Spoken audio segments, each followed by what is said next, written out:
शुक्रिया मोदी भाईजान, न दूरी है न खाई है, मोदी हमारा भाई है। ये उन बहनों की आवाज़ है कि जो शौचालय करने के लिए जब सोती थीं तो सोचती थी कि सुबह सूरज निकलने से पहले हमें जंगल जाना है, शौचालय करना है, शौचालय जाकर के सोच करके घर आप अंधेरे में ही आना है। उन बहनों की आवाज़ है जो धुएँ में रोटियाँ पकाया करती थीं। ये उन बहनों की आवाज़ है जो सर्दी, गर्मी, बरसात में जिनको छत नहीं थी, ठंड भी उनको परेशान करती थी, धूप परेशान करती थी, फिर बरसात तबाह करती थी। ये उन बहनों की आवाज़ है जिनके घर वालों को इलाज करने के लिए पैसे नहीं मिलते थे और वो जब बीमार हुआ करते थे, बीमारी से ज़्यादा चिंता अस्पताल का बिल कैसे जमा होगा इसकी हुआ करती थी। तो जब मोदी जी प्रधानमंत्री बनते हैं तो ऐसी बहनों की चिंता करते हैं और तमाम तरह की स्कीम्स लेकर आते हैं, चाहे वो उज्ज्वला योजना हो, आयुष्मान भारत हो, प्रधानमंत्री आवास हो और शौचालय बनवाते हैं। तो जब ये स्कीम चलती हैं तो ये उस वर्ग को सबसे ज़्यादा मिलती हैं जो पिछड़ा हुआ था, सपा, बसपा, कांग्रेस का वोट बैंक था, भारतीय जनता पार्टी से दूर था। उनको बहकाया गया था, भटकाया गया था, बताया गया था कि भारतीय जनता पार्टी के पास नहीं जाना है, वो हमारे दुश्मन हैं, वो मुसलमानों के दुश्मन हैं। लेकिन जब मोदी जी प्रधानमंत्री बनते हैं तो सबसे ज़्यादा योजनाएं, सबसे ज़्यादा जो जीवन के स्तर को सुधारने का काम करते हैं, जो ज़िंदगी बनाने का काम करते हैं, मुसलमान करते हैं। तो आज ऐसी बहनें कह रही हैं, शुक्रिया मोदी भाईजान, न दूरी है न खाई है, मोदी हमारा भाई है। हर वो बहन कह रही है जिस गरीब की शादी हुई है अनुदान से, सरकारी अनुदान से। हर वो बहन कह रही है जिसको 3 तलाक से छुटकारा मिला है सरकार के अंदर। हर वो बहन कह रही है जिसको हज के जाने की छूट मिली है अकेले इस सरकार में। तमाम ऐसी स्कीम्स जिसका सीधा सीधा लाभ सरकार ने माओ बहनों को दिया, उनके जीवन को ठीक किया, चाहे वो राशन के ज़रिए किया हो। तमाम ऐसी स्कीम्स थीं, जो स्कीम्स तमाम एमएसएमई की स्कीम थी कि बहनों को लाभ हुआ, उन दंगा नहीं हुआ। जब दंगे के अंदर एक पीड़ा आप समझ सकते हैं, एक औरत जब विधवा होती है, बहन का भाई जाता है, तो उसके दर्द को कोई नहीं समझ सकता। मोदी जी और योगी जी की सरकारों के अंदर कोई दंगा नहीं हुआ। दंगे के अंदर जो मुसलमान मरते थे, उनकी पीड़ा आज तक कोई नहीं समझा था। ऐसा प्रदेश, ऐसा देश बनाने का काम अगर किसी ने किया तो मोदी जी, योगी जी ने किया। इसलिए बहनें कह रही हैं, शुक्रिया मोदी भाईजान, न दूरी है न खाई है, मोदी हमारा भाई है। तो इस अभियान से दूसरे मुस्लिम समाज के लोगों को भी जोड़ने की कोशिश होगी एक तरीके से आगामी लोकसभा चुनाव के, क्योंकि अभी भी इतनी कोशिशों के बावजूद जो मुस्लिम वोट बैंक है वो समाजवादी पार्टी, कांग्रेस या बीएसपी, बीजेपी से ज्यादा उनका कहा जाता है कि उनके खाते का है। देखिए, लंबे टाइम तक जब दिलों में एक फ़र्क डाल दिया जाता है और एक सोच बना दी जाती है और एक माइंड सेट कर दिया जाता है कि आपके दुश्मन हैं ये लोग, उसको जल्दी से दूर नहीं किया जाता। आज हम इस बात को इसलिए कह पा रहे हैं कि मोदी जी ने काम किया है, कहा नहीं है। जो लोग कहते थे, जो अपना बताते थे, उन्होंने कोई योजना का तो लाभ दिया नहीं। उन्होंने आपके भले के लिए तो कुछ किया नहीं। उन्होंने आपके बच्चों को पढ़ा तो है नहीं। 5.5 करोड़ स्कॉलरशिप केवल मोदी जी ने मुसलमानों को दी हैं। तो ये सब स्कीम्स जब जाएंगी मुसलमानों के बीच और जब बताई जाएंगी तो तो बड़ा फर्क पड़ेगा। और निश्चित रूप से 2024 के चुनाव में बहनें अपने भाई को जिताने के लिए ताबड़तोड़ वोटिंग करेंगी, बूथों को जिताने का काम करेंगी और अपने भाई का सम्मान और अपने भाई से अपनापन जताएंगी वोट के जरिए। आपके इस अभियान के साथ 22 जनवरी को अयोध्या में राम मंदिर की प्राण प्रतिष्ठा होगी, लेकिन इस राम मंदिर की प्राण प्रतिष्ठा से पहले तमाम नेताओं के बयान आ रहे हैं। तमाम जो नेता, विपक्षी दलों के नेता हैं, वो कह रहे हैं कि गोधरा जैसी घटना हो सकती है।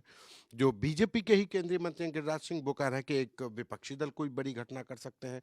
मतलब मुस्लिम को डराने की कोशिश इस समय पर डरा हुआ, दहशत में है। तो क्या इस जो अभियान है आपका 15 जनवरी से शुरू होगा, इससे अयोध्या की वजह से जो माहौल बन रहा है उसको भी ठीक करने की कोशिश करेंगे? अयोध्या की वजह से माहौल तो अच्छा बना है। अयोध्या की वजह से लोगों के मन में एक उत्साह है, खुशी है, उमंग है। और अयोध्या का जो मसला है वो केवल कुछ Samajwadi party, UDF chief Asaduddin Owaisi, इस तरह की जो पार्टी हैं, सपा, बसपा, कांग्रेस, ममता, इनके इनके लिए परेशानी का सबब है। वो लोग परेशान हैं, वो लोग हैरान हैं।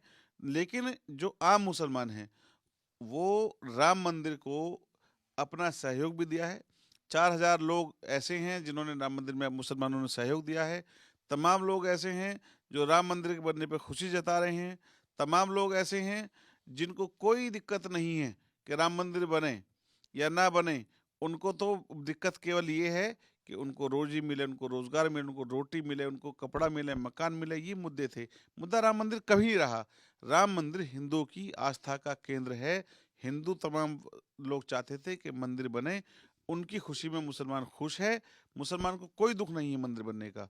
ये तो लोग हवा बनाते हैं। जैसे यूडीएफ चीफ ने कल कहा कि 20 तारीख से 25 तक यात्रा ना करें, ट्रेन में ना जाएं, बस में ना जाएं, हवाई जहाज का सफर ना करें, दंगा हो सकता है। ये लोग मुसलमानों को अब भी डराने बरगलाने का काम करते हैं। ये देश को तोड़ने का काम करते हैं। देश के तमाम मुसलमानों की प्रतिक्रिया अच्छी अच्छी आ रही है। राम मंदिर सबका मंदिर है। राम इमाम हिंद है और राम सबके राम हैं। ऐसा नहीं है कि मुसलमानों से दुखी हैं।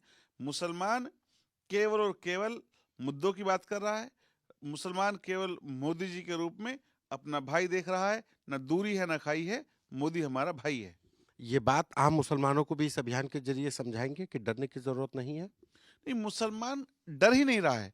डर तो विपक्षी लोग रहे हैं, जो नेता हैं, जिनकी जिनकी जो दुकानें बंद हुई हैं और जिनकी जो रोटी सिकती थी राम मंदिर के नाम पर, मस्जिद के नाम पर, वो लोग परेशान हैं।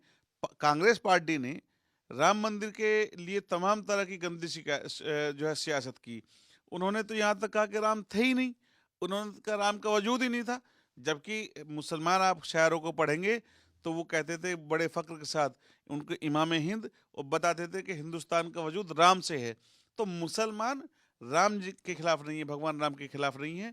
कुछ समाजवादी पार्टी, कांग्रेस के लोग ही केवल राम के खिलाफ थे, राम के मंदिर के खिलाफ थे।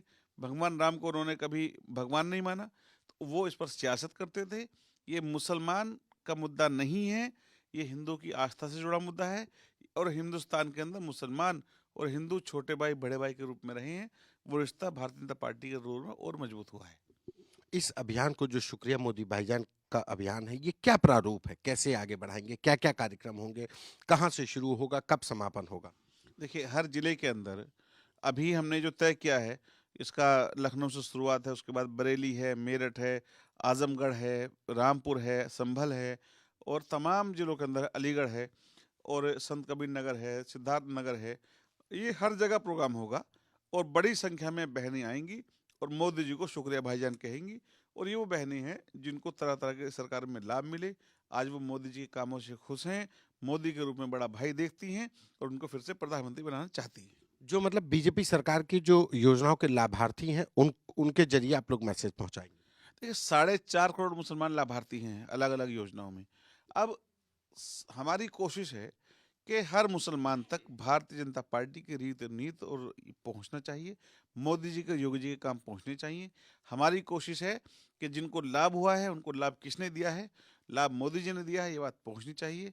लाभ भारतीय जनता पार्टी की सरकारों में हुआ, और सपा बसपा कांग्रेस अपनी सरकारों के अंदर किस तरह तुष्टिकरण करते थे, किस तरह से मुसलमानों के नाम पर सियासत करते थे, ये बताएंगे।